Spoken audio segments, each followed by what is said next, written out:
इस महादेव की पवित्र नगरी में हम अपने यति नरसिंहानंद गिरी जी महाराज का अभिनंदन करते हैं। उनके लिए अपने प्रति जो उन्हीं ने मेरे प्रति इतनी बातें रखी है, हम उनको ये विश्वास दिलाते हैं कि हम आपके सिपाही हैं, सनातन के सिपाही हैं। यहाँ पर उपस्थित हमारे सभी आदरणीय सनातन के धर्म गुरु,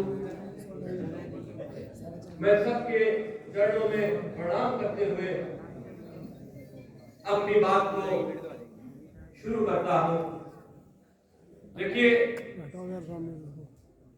मैंने खुद स्वामी नरसिंहानंद सरस्वती जी से फोन पर वार्ता की और उनसे अपनी किताब का विमोचन करने का गुजारिश की, रिक्वेस्ट की। उन्हीं ने हमको बुलाया क्योंकि हम उनको बहुत पहले से सुनते आ रहे हैं। जय श्री राम। और एक 5 वर्षों से हम लगातार सनातन धर्म के धार्मिक स्थल जिनको तोड़कर मस्जिदें बना दिया गया, उसकी एक आवाज उसी गुण में रहते हुए बुलंद करते रहे कि ये हिंदुओं की संपत्ति है, हिंदुओं को वापस दो। लेकिन हमारी हमेशा मुखालफत इस बात पर होती रही। यदि नरसिंहानंद जी से हमने जब धर्म परिवर्तन की बात की तो उन्होंने विचार करके अपने समाज से सब लोगों का आशीर्वाद प्राप्त करके एक रास्ता यह निकाला, अपने पूजनीय पिता से बात की और उनके परिवार ने मुझको अडॉप्ट, क्योंकि मेरा परिवार ईरान से आया था, अयोध्या में बसा था और हमारा परिवार हिकमत से, जो हकीम होते हैं उनसे जुड़ा हुआ परिवार था। शिफाउद्दौला का नाम सुना होगा या आप हिस्ट्री में देखें, उनकी बहुत सी किताबें हिकमत के ऊपर है। तो मेरा वो परिवार था। हमारे परिवार ने कभी भी कट्टरपंथी मानसिकता को फॉलो नहीं किया, कभी भी उसे अडॉप्ट नहीं किया, कभी उस पर चले नहीं। पुष्पों से देख लीजिए। यही वजह थी कि जब नरसिंहानंद सरस्वती जी ने हमारा धर्म परिवर्तन कराया तो बहुतों को यह सवाल उठता है, बहुत ये सवाल करते हैं कि हम त्यागी कैसे हो गए। त्यागी ऐसे हो गए कि मेरा बाप त्यागी है।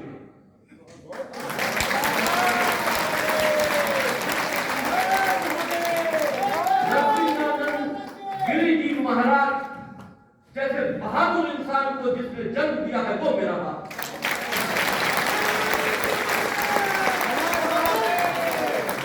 इसलिए हम त्यागी हैं, इसलिए हम त्यागी हैं। बहुत से लोग पॉलिटिकल तकरीरों में अपनी और अपनी बातों में ये बात का सोशल मीडिया के माध्यम से बार बार वर्णन करते हैं कि आप सीधे त्यागी कैसे हो गए। तो ये मैं उनको जवाब देना चाहता हूं कि त्यागी इसलिए हूं कि मेरा बाप त्यागी है, मेरा भाई त्यागी है।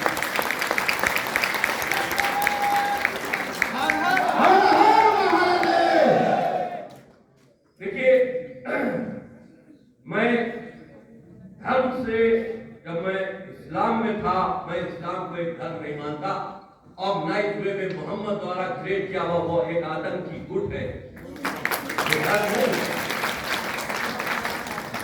धर्म का मतलब होता है प्रेम। अगर हम शॉर्ट फॉर्म में बात करें, इंसानियत। और जिस मजहब में, धर्म में इंसानियत और प्रेम ना हो वो धर्म कैसे हो सकता है? धार्मिक तो सनातन है, दुनिया का पहला मजहब जिन्होंने इंसानियत को पहचाना है, मोहब्बत में इंसानों ने इंसान को गले लगाया है, वही तो धर्म है। सत्य सनातन धर्म की जय। तो मैं पहले अपने उस आतंकी गुट की जो मानसिकता है उससे दूर रहता था। मैं शिया वक्फ बोर्ड का 4 बार अध्यक्ष रहा, अपने कामों का, अपने दायित्वों का निर्वहन ईमानदारी से करता रहा। मुल्लाओं से हमेशा मेरा झगड़ा रहा, क्योंकि वो अपने को इस्लाम का मटाधीर समझते। हमने रबड़ स्टैंप बनकर काम नहीं किया, मुल्लाओं के कहने से काम नहीं किया, वो हमसे हमेशा नाराज। जब भगवान श्री राम के राम मंदिर का मामला सुप्रीम कोर्ट में आज से 5 साल पहले शुरू हुआ, तो मुझको सुन्नी वक्फ बोर्ड और मुस्लिम पर्सनल बोर्ड की तरफ से ये बात बताई गई कि आप भी उसमें एक पार्टी है और एक विचार करना है एक गुप्त जगह पर इस मुकदमे को कैसे लड़ा जाए, आप भी आइए। तब ये बात पता चली कि राम जन्मभूमि मामले में शिया वक्फ बोर्ड की पार्टी था, क्योंकि जितने भी शिया वक्फ बोर्ड के अध्यक्ष वगैरह आए वो कभी भी जो दूसरा सुन्नी समुदाय है मुसलमानों में, उनसे डर के उनके आगे नहीं आ पाए या उनसे मिलकर चले। तो फिर मैंने अध्ययन करना शुरू किया उस मुकदमे का, आर्कोलॉजिकल सर्वे ऑफ इंडिया की रिपोर्ट का अध्ययन करना शुरू किया। 265 ऐसे मंदिरों के अवशेष आर्कोलॉजिकल सर्वे ऑफ इंडिया ने जमीन के अंदर से निकाले जो रिपोर्ट पे मौजूद है। तो सोचने की बात यह है कि अगर ऊपर मस्जिद है और नीचे मंदिर के अवशेष है तो यह बात तय हो जाती है कि मस्जिद से पहले वहां मंदिर था। तो ये सारी असलियत समझने के बाद जब मैं मीटिंग में गया तो मैंने मीटिंग में जो मौजूद लोग थे उनसे बात की और उनसे ये बात कही कि हमें इंसानियत की तरफ बढ़ना चाहिए।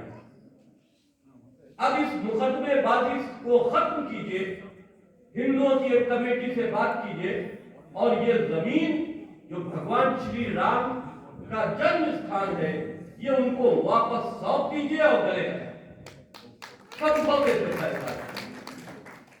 तो उनका अल्फाज ये था, देखिए चोर की दाढ़ी में तिनका होता है, उनका अल्फाज ये था कि अगर एक दे देंगे तो 3000 देनी पड़ेगी, बहुत सी देनी पड़ जाएगी। अब दे दीजिए, जब आप समझते हैं कि ये उनकी है तो क्यों दबाए बैठे, क्यों आप उसको दबाए बैठे, क्यों वहां इबादत कर रहे हैं, सब दे दीजिए। तो हमसे ये कहा गया कि नहीं साहब आप तो गलत बात कर रहे हैं। तो मैंने कहा एक बात बताओ, इस मुकदमे को अगर तुम जीत भी लेते हो, अदालत ये तय कर देती है कि ये भगवान श्री राम का जन्म स्थान नहीं है, ये बाबर द्वारा बनाई गई मस्जिद जायज मस्जिद है, तो इसका एक मतलब ये बताओ कि वहां पर तो मस्जिद तोड़ी जा चुकी है, मंदिर वहां पर भगवान श्री राम की मूर्ति स्थापित की जा चुकी है, उस स्थापित की हुई मूर्ति को तुम हटाओगे। तो उस पत्नी ने कहा कि साहब हाँ ये तो नहीं हो सकता। तो हमने कहा जब मुकदमा जीतने के बाद हारने की बात कर रहे हो तो लड़ क्यों रहे, लड़ क्यों रहे, जब हटा ही नहीं सकते तो लड़ क्यों रहे। तो कहने लगे साहब आप तो मूर्ति पूजा को बढ़ावा दे रहे हैं, आप तो चाहते हैं कि मंदिरों को मस्जिदों को मंदिरों में सौंप दिया जाए, आप भारतीय जनता पार्टी के एजेंट हो गए हैं, आरएसएस के एजेंट। ये खुली बात, ये तो हमेशा खुला चैलेंज होता है, जो भी मुसलमान बात करता है उसको इसी से जोड़ दिया जाता है। तो हमने कहा भाई ठीक है, मैं क्षमा चाहता हूं, मैं आपके बीच में नहीं बैठ सकता। मैं वो मीटिंग छोड़कर चला आया और मैंने अश्विनी जी उपाध्याय जी बैठे हैं, इनसे ही संपर्क हुआ और मैंने सुप्रीम कोर्ट में हलफनामा लगाकर, ये पहला मुसलमान था उस वक्त का जिसने ये बात कही कि ये भगवान श्री राम की जन्मस्थान है। जय श्री राम, जय श्री राम। यहाँ मस्जिद नहीं बननी चाहिए। मैं मंदिर पक्षकारों के साथ खड़ा हो गया, अपने पास से अपने वकील करके मैंने मंदिर पक्षकारों के साथ में मंदिर की लड़ाई लड़ी। तब मुझको पहली बार पहली बार फतवा आया, इस्लाम से निकाल दिया गया। तब मैंने ये देखने की कोशिश की, पहले तो मेरी रुचि नहीं थी इन सब सब्जेक्ट, लेकिन तब मैंने ये सोचने की कोशिश की कि ये साहब हो गया, ये दुनिया आतंकवाद की तरफ की बढ़ रही है और ये कट्टरपंथी जो मुसलमान है ये क्यों आतंकवाद की तरफ बढ़ रहे हैं और वजह क्या है। यानी कि बड़े लोगों के हाथ में बड़े आधुनिक असलहे हैं और अगर बच्चे तो उनके हाथ में घूमे पीते हैं, कि क्या हो रहा। तब मैंने इस पर अध्ययन करना शुरू किया। मैंने कहा मदरसों को बंद करो, ये गलत शिक्षा दे रहे हैं, मदरसों को बंद करो। तब दोबारा मुझको इस्लाम से निकाला गया। हटो सामने, हटो अपने। मुझे दाऊद इब्राहिम के मारने के अरे लिए भाई कैमरामैन साइड में हो लो, वहां स्थान दे रखे आपको। फिर मैंने आगे बढ़कर, क्योंकि मैं एक संघर्ष की तरफ बढ़ चुका था, मैंने आगे बढ़कर आपकी जो 11 मंदिर है जिस पर मंदिर जिसमें काशी और मथुरा शामिल है उसको भी देने के लिए एक प्रपोजल रखा जिसको नकार दिया गया मुस्लिम मसला बोर्ड के द्वारा।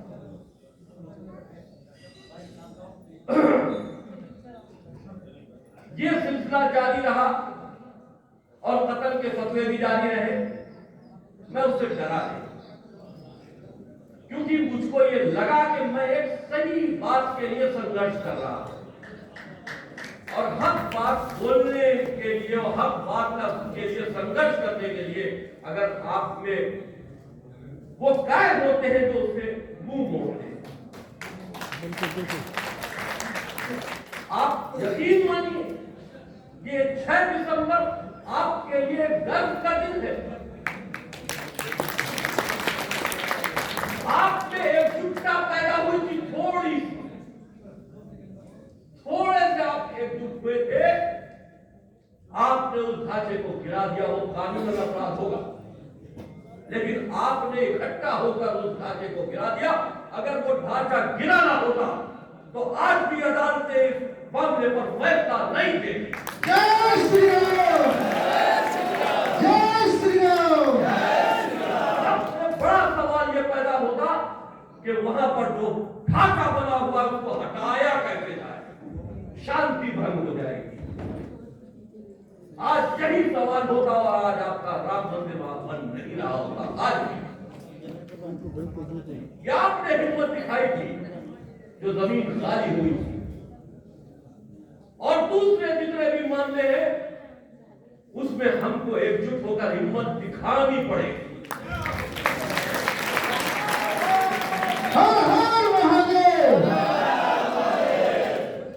क्योंकि संविधान के तहत जो भी कानूनी कार्रवाई है हम उससे नहीं डरते, वो करें। वो समझते हैं हमने अपराध किया है, वो करें, हम उसको फेस करेंगे। लेकिन अगर हमको अपना धार्मिक हक चाहिए है, हमको अपने वो पवित्र मंदिर वापस चाहिए है, तो हमको पूरे तौर पर हम कहने कानून हाथ में ले रहा। हर हर महादेव। यदि नरसिंहानंद जी का जो संघर्ष है और जो इस टॉपिक की बात हो रही है, इस्लामिक भारत में सनातन का भविष्य, ये बहादुर इंसान है। मैं जितना इनके करीब गया इनको छोड़ने का दिल नहीं करता, क्योंकि इनकी सोच पे इसको हटाना भैया जरा इनको। एक ताकत है जिससे वो आपको बल देना चाहते हैं। इधर हम भी बना रहे हैं भाई साहब। आपकी गर्दनें कटे ना, इसको बचाने के लिए संघर्ष करना चाहते हैं, अपनी गर्दन दांव पर लगा दी।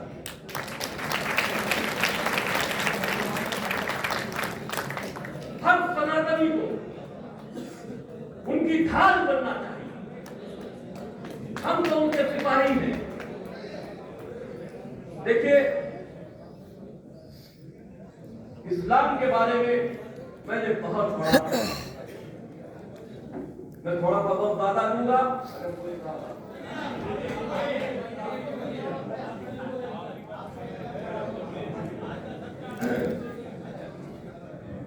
देखिए,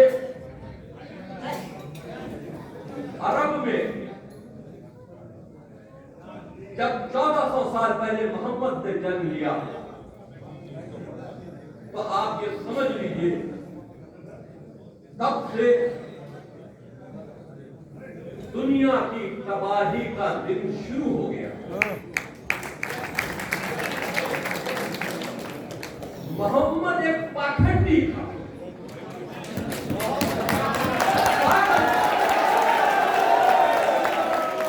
जय श्री राम।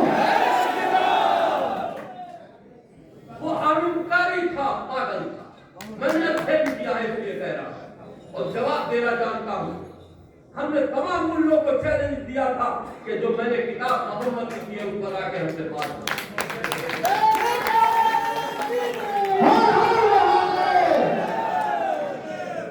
मैंने सबसे पहले कोशिश ये की, मैंने एकदम से उनको, जो ये मुसलमान है, इनको एकदम से मैंने कहने थोड़ा लिहाज करता। आप यूं समझ लीजिए, मैंने कहा अध्ययन करने के बाद मैं ये समझ चुका था ये जो कुरान अल्लाह की किताब कहा जाता है, ये अल्लाह की किताब नहीं।